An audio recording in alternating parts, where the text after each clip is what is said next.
Afternoon అందరికీ. Dynamics of disease transmission అంటే ఏంటంటే, ఒక డిసీజ్, ఒక మనిషిలో ఒక డిసీజ్ లేదా ఒక వ్యాధి అనేది ఏ విధంగా సోకుతుంది, ఓకే, దానికి సంబంధించి ఏ ఏ ఫ్యాక్టర్స్ రెస్పాన్సిబుల్ అవుతాయి, ఇంకా ఏ ఏ ఏజెంట్స్, మనము టర్మినాలజీ కొంత చూసుకున్నట్లయితే ఏజెంట్ అని, హోస్ట్ అని, ఎన్వైరన్మెంట్ అని, ఇలాంటి కొన్ని టర్మ్స్ మనం చూస్తుంటాం. ఏజెంట్ అంటే ఏంటంటే, అది ఒక వైరస్, లేకపోతే ఒక బ్యాక్టీరియానో, లేకపోతే ఒక ఫంగస్, లేకపోతే ఒక ప్రోటోజో అనో, ఏదైనా ఒక ఏజెంట్, ఏదైతే డిసీజ్ లేకపోతే ఒక వ్యాధి సోకడానికి కారణం అన్నమాట. అది దాన్ని ఏజెంట్ అని అంటాం. తర్వాత హోస్ట్ అంటే ఎవరంటే, ఎవరిలో అయితే అది ఆ వైరస్ కానీ ఆ బ్యాక్టీరియా కానీ అది మల్టిప్లై అయ్యి అది తను విస్తరించుకొని తను ఆ వైరస్ కానీ ఆ బ్యాక్టీరియా కానీ ఏ విధంగా అయితే అది హోస్ట్ లో మల్టిప్లై అయ్యి సర్వైవ్ అవుతుందో దాన్ని హోస్ట్ అని అంటారు. ఎన్వైరన్మెంట్ అంటే ఏంటంటే కొన్ని ఫ్యాక్టర్స్ అన్నమాట. అది టెంపరేచర్ కావచ్చు, కొన్ని క్లైమాటిక్ కండిషన్స్ కావచ్చు, లేదా కొన్ని ఎన్వైరన్మెంట్ ఏవైతే దానికి అనుకూలమైనటువంటి ఒక వ్యాధి సోకడానికి అనుకూలమైనటువంటి వాతావరణం ఉన్నప్పుడే ఆ వైరస్ అనేది లేదా ఆ బ్యాక్టీరియా అనేది వృద్ధి చెంది ఆ వ్యాధి అనేది విస్తరింప చేస్తుంది. ఓకే, సో ఈ విధంగా కొన్ని టర్మ్స్ మనము ఈ యొక్క టాపిక్ లో చూస్తాము, ఏజెంట్, హోస్ట్, ఎన్వైరన్మెంట్ అనేసి. అలాగే ఇంకా కొన్ని టర్మ్స్ కూడా మనము టాపిక్ లో వెళ్ళినప్పుడు మనము వెంటనే చూద్దాం. So dynamics of disease transmission అంటే ఒక వ్యాధి, ఒక డిసీజ్ అనేది ఏ విధంగా ట్రాన్స్మిట్ అవుతుంది లేదా ఏ విధంగా సోకుతుంది, దానికి గల డిఫరెంట్ కారణాలు ఏంటివి అనేది మనం చూద్దాం. ఓకే, సో మనకి తెలుసు, మనం ఇప్పుడు ఇందాక డిస్కస్ చేసినటువంటి టర్మినాలజీ ఇదే, దాన్నే ట్రయాడ్ అంటాం. ట్రై అంటే 3. ఓకే, ట్రయాడ్ అంటే 3 కాంపోనెంట్స్ కలిసి ఉన్నప్పుడు దాన్ని ట్రయాడ్ అని అంటాం.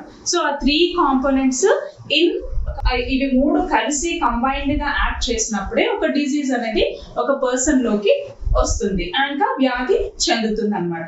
Like agent, host and environment. ఇందాక నేను మీకు ఎక్స్ప్లెయిన్ చేసిన టర్మ్స్ ఇవి. ఈ 3టిని మనము ట్రయాడ్ అని అంటాం. ట్రయాడ్ అంటే 3 కాంపోనెంట్స్ కలిసి ఒకేసారి అవి ఏజెంట్, హోస్ట్, ఎన్వైరన్మెంట్, ఇవి 3 కలిసినప్పుడే ఒక డిసీజ్ అనేది ఒక పర్సన్ లోకి ఎంటర్ అవ్వడం జరుగుతుంది.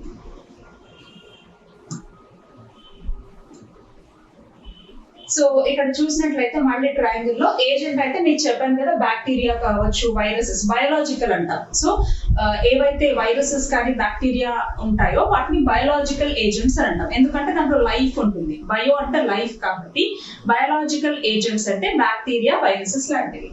తర్వాత కెమికల్ ఏజెంట్స్ అంటే డిఫరెంట్ ఏజెంట్స్ వల్ల డిసీజెస్ అనేవి, డిఫరెంట్ టైప్స్ ఆఫ్ డిసీజెస్ అనేవి వచ్చే ఛాన్సెస్ ఉంటాయి అదే ఒక పర్సన్ లో.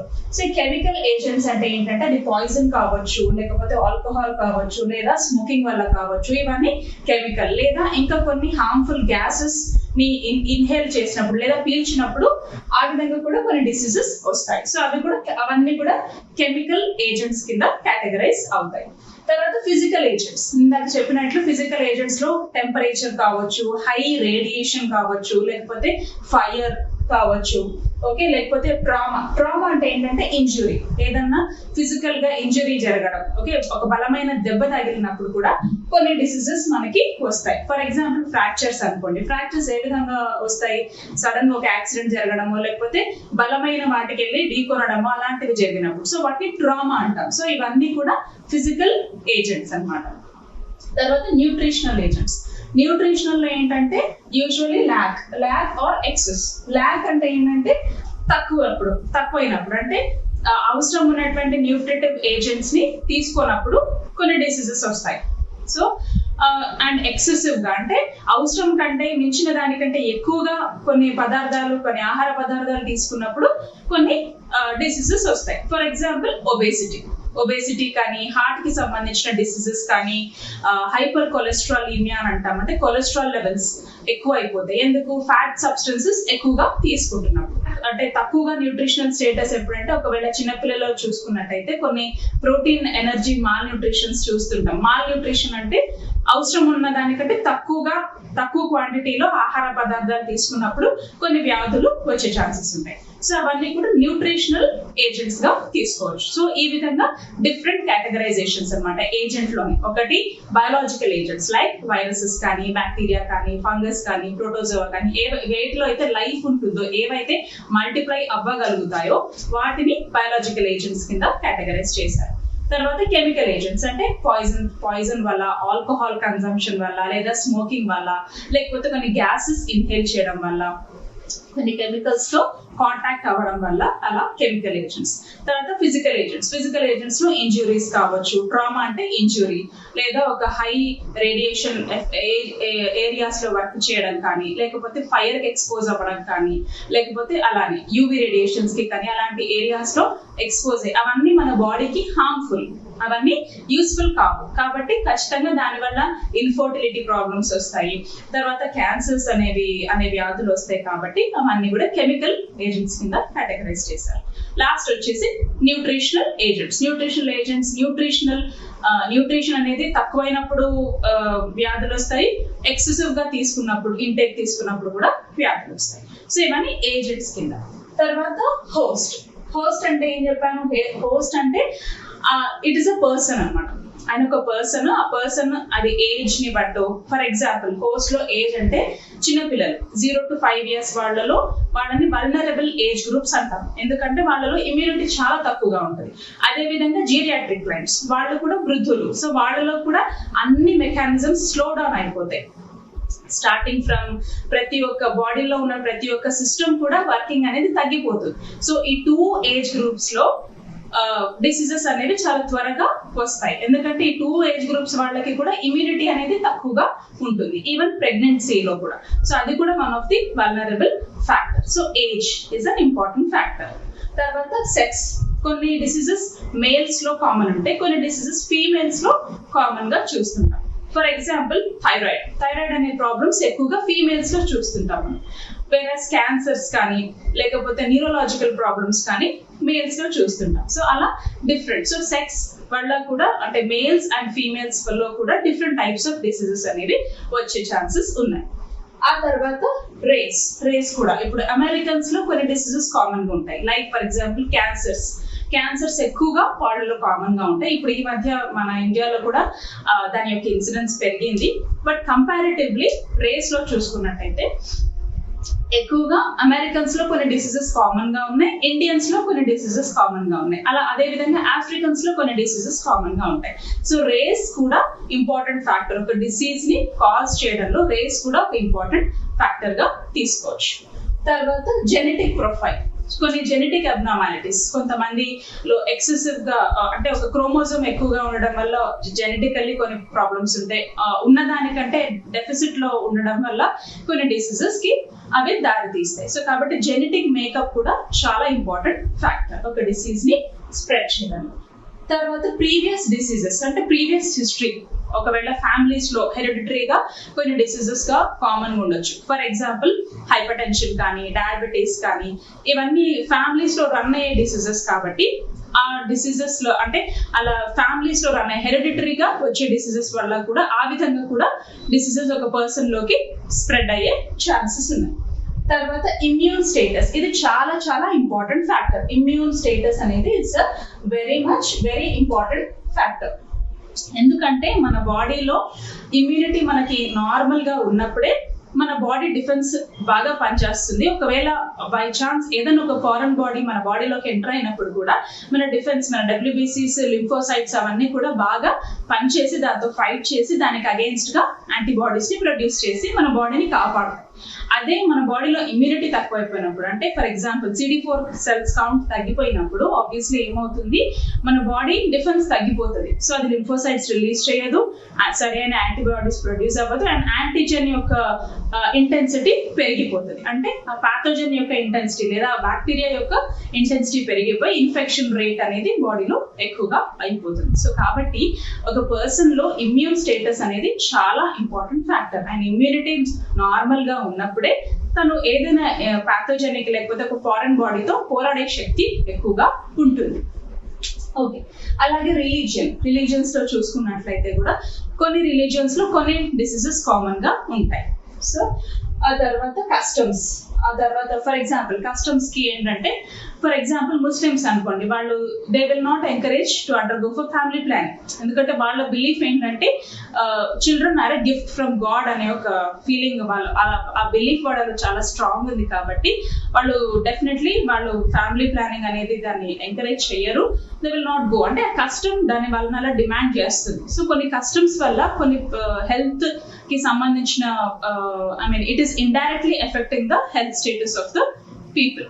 ఓకే, సో అలా ఆక్యుపేషన్ వల్ల కూడా ఇప్పుడు కొన్ని ఆక్యుపేషన్స్ లో సే ఫర్ ఎగ్జాంపుల్ రేడియోగ్రాఫర్స్ గా వర్క్ చేస్తున్నారు అనుకోండి, వాళ్ళు కాన్స్టాంట్లీ ఎక్స్రేస్ కి వాటికి హార్మ్ఫుల్ రేస్ కి వాళ్ళు ఎక్స్పోజ్ అవుతుంటారు కాబట్టి యాజ్ ఐ టోల్డ్ యూ ఇన్ఫర్టిలిటీకి వాళ్ళలో ఎక్కువగా అవకాశాలు ఉంటాయి. ఇమ్యూనో కాంప్రమైజ్డ్ స్టేటస్ అయిపోతారు, ఇమ్యూనిటీ తగ్గిపోతుంది, ఇన్ఫెక్షన్స్ రావడానికి ఎక్కువగా ఆస్కారం ఉంటుంది అండ్ ఇన్ఫెక్షన్స్ త్వరగా తగ్గవు. సో దాని యొక్క డ్యూరేషన్ ఆఫ్ ఇల్నెస్ కూడా ఎక్కువగా ఉంటుంది అనమాట. సో అలా so different occupations, so for example dust like carpenters work చేసేవాళ్ళు, లేదా హై రేడియేషన్ లో కోల్ మైన్స్ లో వర్క్ చేసేవాళ్ళు, సో ఇలా కొన్ని టిపికల్ ఏరియాస్ లో వర్క్ చేసే వాళ్ళకి అండ్ వైబ్రేటరీ మెషిన్స్ తో వర్క్ చేసేవాళ్ళు, వాళ్ళలో బ్లడ్ ఈ వాస్కులారిటీ అనేది మైక్రో వెసల్స్ అన్ని కూడా దెబ్బతింటాయి అనమాట over a period of time. ఇవన్నీ ఇమీడియట్ గా వాళ్ళ బాడీ మీద ఎఫెక్ట్స్ చూపియవు, over a period of time maybe 5 years 10 years తర్వాతనో వాళ్ళ హెల్త్ స్టేటస్ లో డ్రాస్టికలీ చేంజెస్ అనేవి మనం చూస్తాం. సో కాబట్టి occupation is an important factor అనమాట. కొన్ని ఆక్యుపేషన్స్ వల్ల కొన్ని డిసీజెస్ కి అవి దారితీస్తుంది. ఇప్పుడు కొంతమంది సెడెంటరీ వర్కర్స్ ఉంటారు, సే ఫర్ ఎగ్జాంపుల్ కంప్యూటర్ ఆపరేటర్ గా వాళ్ళు 8 hours 9 hours 10 hours కాన్స్టాంట్లీ కూర్చొని దెల్ బి వర్కింగ్. సో అలా చేసినప్పుడు సెడెంటరీగా అయిపోతారు బాడీ అండ్ ఫ్యాట్ అక్యుములేట్ అవ్వడానికి ఎక్కువగా పాసిబిలిటీ ఉండి హైపర్ కొలెస్ట్రాలీమియాలో ఒబేసిటీలో వాళ్ళు ల్యాండ్ అప్ అయిపోతారు. సో అలా డిఫరెంట్ ఆక్యుపేషన్స్ వల్ల కూడా కొన్ని డిసీజెస్ కి దారి తీస్తుంది అనమాట. సో ఆ విధంగా ఆ తర్వాత మ్యారిటల్ స్టేటస్ ఎందుకు ఇక్కడ ఇచ్చారంటే ఎర్లీ మ్యారేజెస్ అయినప్పుడు లాట్ ఆఫ్ వాళ్ళకి చైల్డ్ బేర్ అయిన తర్వాత over 10 years or 15 years period of time తర్వాత మెనీ ఆఫ్ ద విమెన్ వాళ్ళంతా కూడా సర్వైకల్ క్యాన్సర్స్ లో లేకపోతే ఏవైనా గైనకోలాజికల్ ఇష్యూస్ లో చాలా మట్టుకి ల్యాండ్ అప్ అయిపోతారు. సర్వైకల్ ప్రొలాప్సే కావచ్చు, లేకపోతే సర్వైకల్ క్యాన్సర్ కావచ్చు, లేదా ఏదైనా ఫీమేల్ రిప్రొడక్టివ్ సిస్టమ్ కి రిలేటెడ్ డిజార్డర్స్ లోకి వాళ్ళు ల్యాండ్ అయ్యే ఛాన్సెస్ ఉంటుంది. సో కాబట్టి మ్యారేజ్ అనేది అప్రోప్రియేట్ ఏజ్ లోనే జరగాలి. Okay, it should not be too early, neither it should be too late. Okay, so ఆ తర్వాత family background, as I told you even hereditary వల్ల కూడా కొన్ని డిసీజెస్. సో ఇవన్నీ హోస్ట్ ఫ్యాక్టర్స్ లో ఇవన్నీ ఇంపార్టెంట్ ఫ్యాక్టర్స్ అన్నమాట which are contributing towards a causation of a disease. ఆ తర్వాత environment. So as I told you environment లో temperature, okay, working in high degrees of temperatures లో లేకపోతే వెరీ ఫ్రీజింగ్ టెంపరేచర్స్ లో work చేసే వర్కింగ్ ఎన్వైరన్మెంట్ ఉన్నప్పుడు కూడా it effects the health. Humidity, altitude, crowding, housing, water, milk, food, radiation, pollution and noise. Say for example pollution కి ఏంటి example traffic police వాళ్ళు, isn't it, మనం రెగ్యులర్లీ డే టు డే చూస్తుంటాం వాళ్ళని. So traffic police వాళ్ళు they'll be constantly standing in that pollution area. అవన్నీ carbon monoxide gases అని inhale చేస్తూ knowingly or unknowingly, directly or indirectly, they are inhaling those poisonous and harmful gases as they are staying for long period of time. So kabatti our climate, our environment ni batti they will soon land up in many of the respiratory, either it could be upper respiratory diseases or lower respiratory tract infections. So ee agent, host, environment ee మూడు factors కూడా కలిపి ఎపిడెమాలజికల్ triad లో కలిపి అవి ఎప్పుడైతే ఈ 3 factors combined గా work చేస్తాయో అప్పుడు ఒక డిజీజ్ అనేది కాజేషన్ అవుతుంది. Okay, hope this is clear.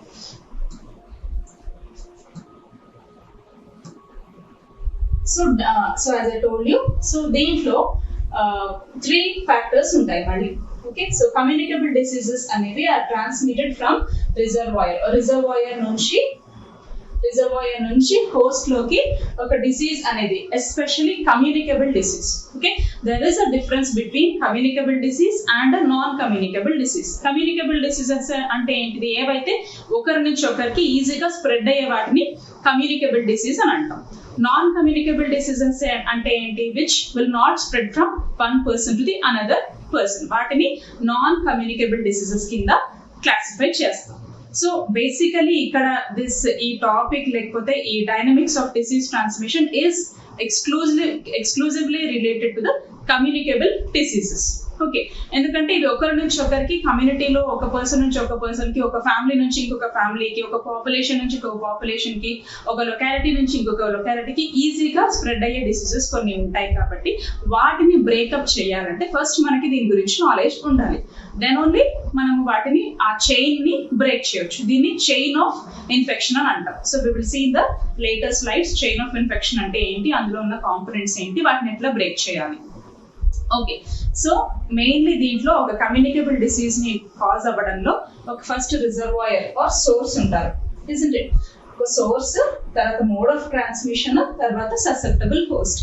So source నుంచి ఒక వైరస్ కానీ ఒక బ్యాక్టీరియా కానీ హోస్ట్ లోకి వెళ్ళాలి అంటే it needs a mode of transmission. అంటే it could be different modes ఉంటాయి, like respiratory mode. We will see the different classifications and categorizations. So source అంటే ఏంటిది? So as I told you, it's ఎక్కడైతే ఆ virus కానీ bacteria కానీ దానికి మంచి ఎన్వైరన్మెంట్, అది మంచిగా దానికి ఫుడ్ దొరికి దానికి మంచిగా మల్టిప్లై అవ్వడానికి ప్లేస్ ఏదైతే ఉందో దాన్ని సోర్స్ ఆర్ రిజర్వాయర్ అని అంటాం medical terms.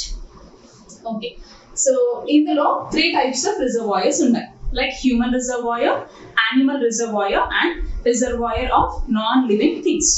Okay, so human reservoirs అంటే హ్యూమన్ రిజర్వాయర్ లో మళ్ళీ డిఫరెంట్ కేటగరైజేషన్స్ ఉన్నాయి. సో ఫస్ట్లీ ఒక క్లాసిఫికేషన్ ఏమో కేసెస్ అంటాము and the other is the carriers.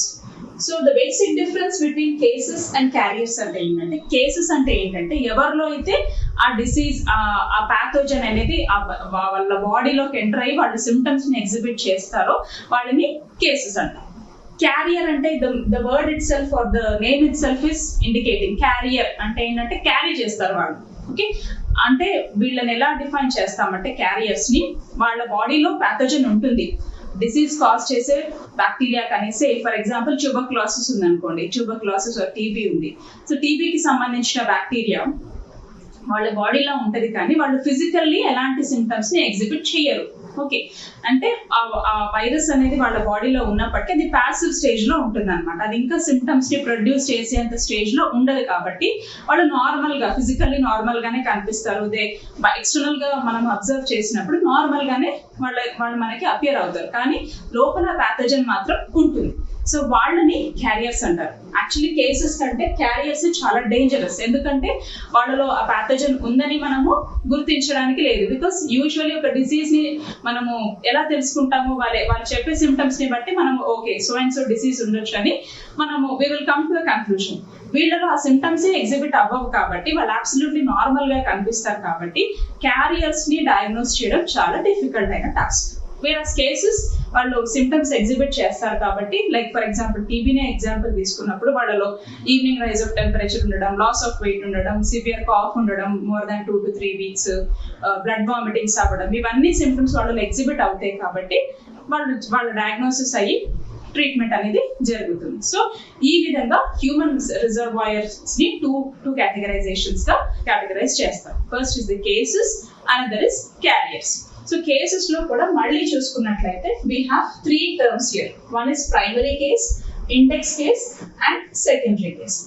Primary case అంటే ఏదైతే డాక్టర్ లేదా ఇన్వెస్టిగేటర్ ఆయన నోటిఫై చేస్తాడో, ఫస్ట్ కేస్ ఏదైతే ఇన్వెస్టిగేటర్ నోటిఫై చేస్తారో వాళ్ళని ప్రైమరీ కేసెస్ అని అంటారు. ఓకే, సో ప్రైమరీ కేస్ అంటే the first case introduced in to the population. Say for example recently మన కోవిడ్ ఇన్ఫెక్షన్ తీసుకుందాం. సో ఫస్ట్ కేసు ఎక్కడ మనకి నోటిఫై అయిందంటే ఫస్ట్ చైనా నుంచి మనకి ఇండియా వ్యూహాన్ చైనా నుంచి మనకి ఇండియాకి వచ్చింది కాబట్టి ఫస్ట్ కేసు అక్కడ ఆ పాపులేషన్ లో రిపోర్ట్ అయింది కాబట్టి దాన్ని ప్రైమరీ కేసు అని అంటాం. ఓకే, ప్రైమరీ కేసు నుంచి నెక్స్ట్ ఫర్దర్ గా స్ప్రెడ్ అయ్యి ఇండియాకి వచ్చిన కేసెస్ అన్నిటిని సెకండరీ కేసెస్ అంటాం. ఓకే, ఇండెక్స్ కేసు అంటే ఏంటంటే ఇన్వెస్టిగేటర్ లేదా డాక్టర్ లేదా ఒక మెడికల్ పర్సన్ ఎవరైతే ఫస్ట్ ఆ పర్టికులర్ డిసీజ్ కేస్ ని ఐడెంటిఫై చేస్తాడో వాళ్ళని ఇండెక్స్ కేస్ అని అంటాం. Okay, so index case. So you can expect A question MCQ ఒకటి you can expect related to primary case, index case and secondary case. So అందుకనే ఈ point మీద ఎక్కువ స్ట్రెస్ చేస్తున్నాను. సో ఇండెక్స్ కేస్ అంటే the first case that comes to the attention of the investigator. ఆయన notice కి వచ్చిన ఫస్ట్ కేస్ ని ఇండెక్స్ కేస్ అని అంటాం. అదే ఒక పాపులేషన్ లో ఫస్ట్ టైం నోటిఫై అయిన కేస్ ని ప్రైమరీ కేస్ అని అంటాం. ప్రైమరీ కేసెస్ నుంచి నెక్స్ట్ ఫర్దర్ గా స్ప్రెడ్ అయ్యే కేసెస్ ని సెకండరీ కేసెస్ అని అంటాం. So please have a clarity on these 3 terms. So ఇవన్నీ కూడా కేసెస్ లో. తర్వాత మళ్ళీ depending on the spectrum of disease, అంటే డిసీజ్ ని బట్టి మళ్ళీ కేసెస్ లో డిఫరెంట్ 3 కేటగరైజేషన్స్ ఉన్నాయి. ఒకటేమో clinical case, second is sub clinical case, ఇంకొకటేమో latent case. So clinical case అంటే ఏంటంటే it may be mild, severe, typical or atypical depending upon the gradient of involvement. So clinical లో ఏంటంటే depending upon say for example stages of cancer ని తీసుకున్నట్టయితే stage 1, stage 2, stage 4 ఉంటుంది.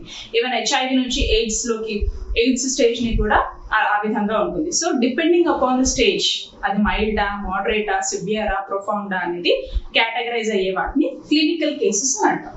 Okay, sub clinical cases అంటే asymptomatic. ఈ term చాలా important ఇక్కడ. Okay, so asymptomatic వాళ్ళలో సేమ్ మనం క్యారియర్స్ లో ఏ విధంగా అయితే ఎక్స్ప్లెనేషన్ ఇచ్చుకున్నామో same thing is applicable for the sub clinical cases. అంటే ఏసిమ్టమాటిక్, కంప్లీట్లీ వాళ్ళలో ఎలాంటి సిమ్టమ్స్ అనేవి ఎగ్జిబిట్ అవ్వవు, ఫిజికల్ గా ఎగ్జిబిట్ అవ్వవు. లేటెంట్ కేసెస్ అంటే ఏసిమ్టమాటిక్ ఇన్ఫెక్షన్. సో దీనికి డిఫరెన్స్ ఏంటంటే దో లేటెంట్ కేసెస్ లో సిమ్టమ్స్ లేకపోయినా కానీ బట్ క్లినికల్లీ చూడొచ్చు, క్లినికల్లీ డయాగ్నోస్ అవుతాయి and they are capable of showing the symptoms. వేరే సబ్ క్లినికల్ కేసెస్ లో ఏంటంటే కంప్లీట్లీ వాళ్ళు ఏసిమ్టమాటిక్ ఉండవు, ఎలాంటి సిమ్టమ్స్ కూడా ఎగ్జిబిట్ అవ్వవు అన్నమాట. So this is the categorization based on the spectrum of disease. So this is related to cases. Cases లో ఫస్ట్ క్లాసిఫికేషన్ వచ్చేసి primary case, secondary case and index case. తర్వాత based on the spectrum of disease, clinical case, sub clinical case and latent case. Clinical case లో mild, moderate, severe is purely related to the symptoms which is exhibited by the patient. Whereas subclinical cases lo it is completely asymptomatic.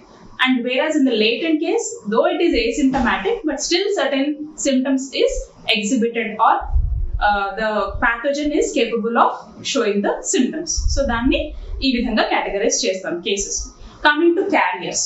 So carriers అంటే ఏం చెప్పాము, వాళ్ళలో ఆ virus లేదా ఆ disease causing agent అనేది harbour అయినప్పటికీ అది ఎలాంటి సిమ్టమ్స్ ని ఫిజికల్లీ ఎగ్జిబిట్ చేయదు. Okay, so they are epidemiologically dangerous అన్నమాట. క్యారియర్స్ అనేవాళ్ళు they are epidemiologically dangerous. So types of carriers. So type ని బట్టి 3 టైప్స్ ఆఫ్ క్యారియర్స్ ఉంటారు. One is incubatory carrier, convalescent carrier and healthy carrier. Incubatory carrier ante evaru, the person who is capable of transmitting an infection. So usually ikkada oka term incubation period ane term manam chustum. Incubation period ante entidante it is a time from ante a virus kani bacteria kani mana body lo enter aina time nunchi till it produces the symptoms. Aa time gap ni lekapothe aa time period ni incubation period ani antam. Okay, I'll repeat it again. It is a time from the entry of the pathogen into the body till the symptoms are exhibited by the client. Our time ni incubation period అని అంటారు. So కాబట్టి ఆ టైంలో transmit అయ్యే diseases ని, carriers ని ఇంక్యుబేటరీ carriers అని అంటాం. ఇంక్యుబేషన్ పీరియడ్ లో ప్రొడ్యూస్ అయ్యే క్యారియర్స్ ని ఇంక్యుబేటరీ క్యారియర్స్ అని అంటాం. తర్వాత కన్వాలసెంట్ క్యారియర్స్. యూజువల్లీ కన్వాలసెన్స్ అనే టర్మ్ దానికి మీనింగ్ ఏంటంటే towards the recovery stage. Recovery stage లో కొంతమంది కొన్ని డిసీజెస్ క్యారీ ఫార్వర్డ్ అవుతాయి అన్నమాట. సో వాటిని కన్వాలసెంట్ క్యారియర్స్ అని అంటారు. So the person who continues to shed the disease agent during the period of convalescence. Example ఏంటంటే typhoid, cholera, whooping cough. So ఇలాంటివి వాళ్ళు టువర్డ్స్ ది రికవరీ స్టేజ్ కి వచ్చినప్పటికీ కూడా క్యారియర్స్ ద్వారా ఆ వైరస్ లేకపోతే ఆ బ్యాక్టీరియా అనేది వేరే వాళ్ళకి స్ప్రెడ్ అయ్యే ఛాన్సెస్ ఉంటుంది. సో వాళ్ళని కన్వాలసెంట్ క్యారియర్స్ అని అంటారు. తర్వాత healthy carriers. So they emerge from sub clinical cases. అంటే సబ్ క్లినికల్ లో మనం ఇందాక చూసాం కదా, సిమ్టమ్స్ ఏవి ఉండవు. సో వాళ్ళ నుంచి ఎమర్జ్ అయ్యే వాళ్ళని హెల్దీ క్యారియర్స్ అని అంటాం. వాళ్ళు క్యారియర్సే బట్ హెల్దీ, ఎందుకంటే వాళ్ళు సిమ్టమ్స్ ఎగ్జిబిట్ చేయట్లేరు, వేరే వాళ్ళకి స్ప్రెడ్ చేయట్లేరు, but the pathogen is present inside their body. So that is the difference. Then adi oka type of classification based on the type. So based on the type, the carriers are classified into 3 types. One is incubatory carrier, another is convalescent carrier, and the third is healthy carrier. Incubatory carrier ante incubation period lo diseases transmit ayye carriers ni incubatory carriers antaru. Convalescent period ante recovery period lo typhoid, whooping cough, alanti cholera alanti conditions lo ante recovery stage lo agent, pathogenic agent అనేది ఒక person నుంచి ఇంకొక normal host లోకి వెళ్లే process ని కన్వాలెసెంట్ carriers అని అంటారు. Healthy carriers అంటే లైక్ సబ్ క్లినికల్ కేసెస్ ని క్యారీ చేసే వాళ్ళని హెల్దీ క్యారియర్స్ అని అంటారు. అది based on the type. Now based on the duration, temporary carriers ఉంటారు, క్రానిక్ క్యారియర్స్ కూడా ఉంటారు. టెంపరరీ అంటే the name itself is telling. Temporary అంటే ఏంటి? Only for short period of time. So కొంతకాలం వరకు ఆ క్యారియర్ అనేది ఉంటుంది అన్నమాట.